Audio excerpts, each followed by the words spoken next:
السلام عليكم. في لقاء مؤجل عن الجولة العاشرة من البطولة الاحترافية إنوي يلتقي مساء اليوم نادي الجيش الملكي يلاقي أولمبيك تشيرا في لقاء مؤجل عن الدورة العاشرة.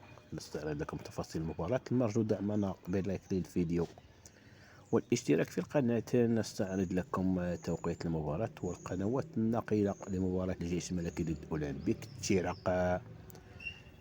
إذا الجيش الملكي أولمبيك تيرا مباراة تجرى مساء اليوم الموافق 2 من أبريل 2026. تنطلق المباراة على الساعة 8 توقيت المغرب. ويتواجد نادي الجيش الملكي في الترتيب البطولة الاحترافية المغربية في الرتبة الرابعة برصيد 26 نقطة، في حين يتواجد أولمبيك تشيرا في الرتبة الثامنة برصيد 16 نقطة. من المنتظر نقل المباراة على منصة يوتيوب وعلى قناة ريالية المغربية.